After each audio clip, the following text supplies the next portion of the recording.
guys, this is the series where we go through each house and talk about the benefits of each house on survival mode. Today we're going to be doing kind of a weird one, which is Fort Dawnguard. Technically you can stay here and cook and stuff, so it's a house. Counts for me anyway, it's a place you might want to stay.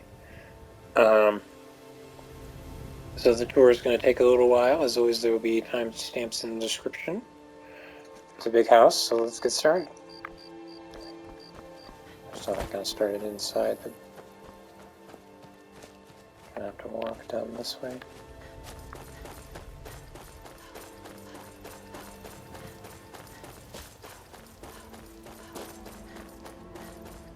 There's a waterfall I want to show you guys over here.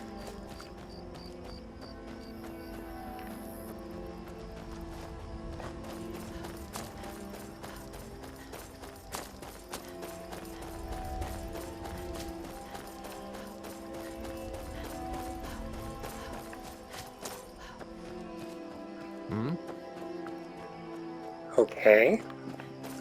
This walk to the fortress is a little long. A little camp full of people here, which is nice. Make it feel like a guild hall.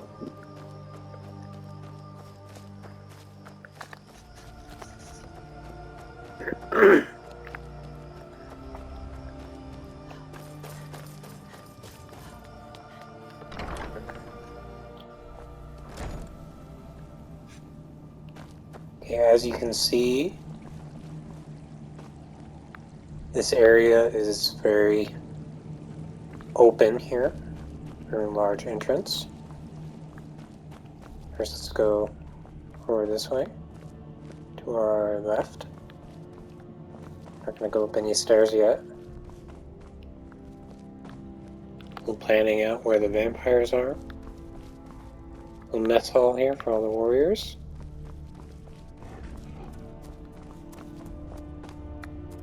Enchanting, alchemy,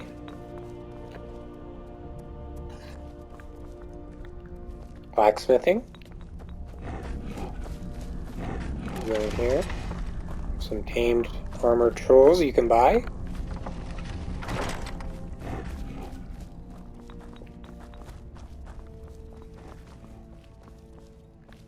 kind of a useless area over here. That's that wing of the house. In here we have a more personal mess hall.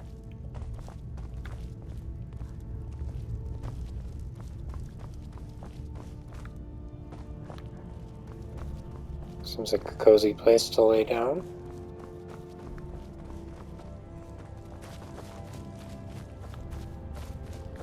It's a little place, I'm not really sure what's in there.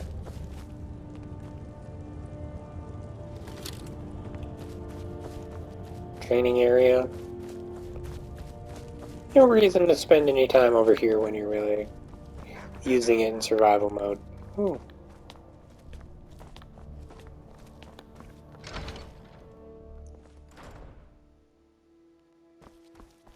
Here we have one of the towers.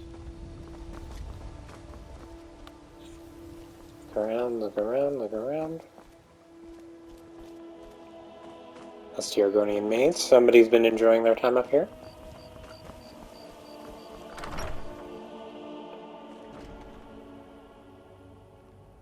Not exactly what you expect from a vampire hunter.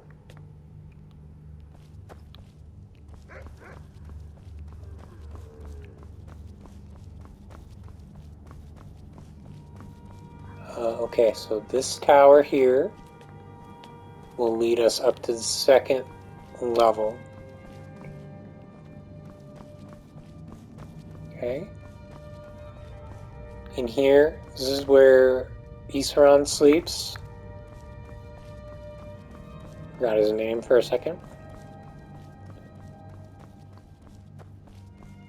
I think this is where it's implied you're supposed to sleep, in here. There's even a little mannequin here.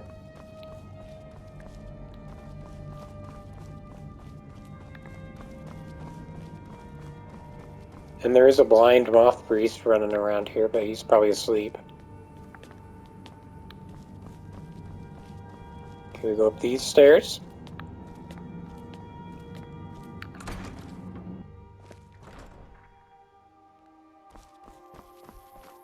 Alright, some more people have just been hanging out up here.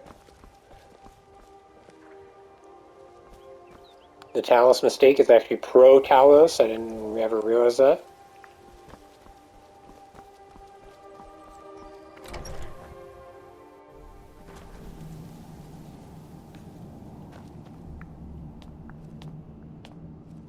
They're saying it was a mistake that Talos was banned, not that it was a mistake to worship Talos.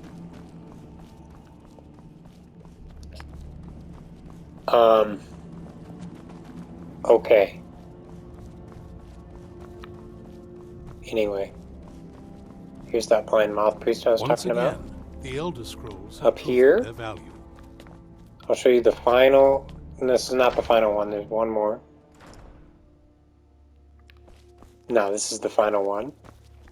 Okay, so this is like the main battlements up here. This is non-functional here, but you can take something off it.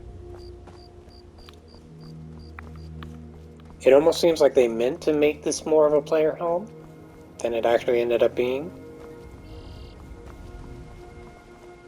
And there are some really cool mods on the Nexus that allow this place to become upgraded over time. Become a little less grimy. How do we get back down? Over here?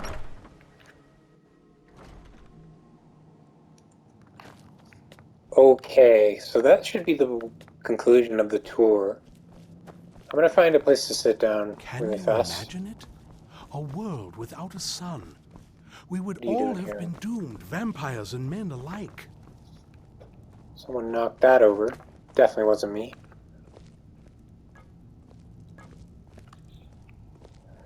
Okay, let's talk about it. Okay, so the advantages. The first advantage is that this is a faction guild hall, right? You can feel like you're in a place filled with NPCs, right? You have Serrano, she's part of it. You have all these people that just hang out here all the time. What can I do? Instead of feeling like your house only has one other person, feeling lonely, you don't have to feel lonely. You got your bros. Your vampire hunting bros. Okay.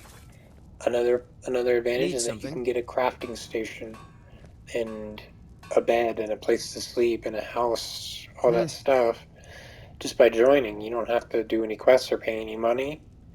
It's free. Yes. Okay. Another one is that this is huge. This place is huge. That tour took me forever, dude. There's a lot to explore here. You know, you can feel like you live in a huge castle, right? You don't own the castle, but you know, you can't have everything. What can I do for you? Another advantage is that this is a quest hub. Like hanging out here, you can talk to people. They'll give you quests to go hunt vampires and stuff. Which brings me to my next one, which is that you can roleplay as a vampire hunter just by living here, you know? My hand's in a cup. You can roleplay being a vampire hunter, you know what I mean? It's like a character they build, they put in the game. Right? Once again, do vampire hunting missions all the time. Never-ending vampire hunting missions. Okay, and the next thing is that you can buy armored trolls. Okay, we already mentioned that. Imagine it? But the next one is that you can buy crossbows and do quests that give you better crossbows. Okay, you don't necessarily need the creation for that. You can just do it in the Harkin's DLC. short-sightedness was his undoing. Another advantage is that this he failed to consider the home is in a warm area, so you don't have to worry about being cold around your house. Another advantage is that the waterfall is beautiful. Another advantage is that you have all the blacksmithing, enchanting, alchemy, you even have a cooking station over there. You have everything you could ever want. Right? Cooking station's right over there. Another advantage is that you can still get Serrana as a follower even if you side with the Dawnguard. Okay, if you like Serrana, you don't have to get her cured of vampirism, that's optional. There is a way you can mess up curing your vampirism. Just look up a guide for that, okay? Basically, don't suggest it until actually you're done with the quest, or else she'll be pissed off at you, you know? Or she'll be just more defensive about it and she won't want to do it.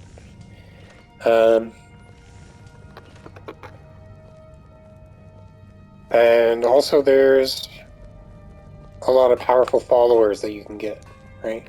The followers that you can have follow you around have no max level cap, right?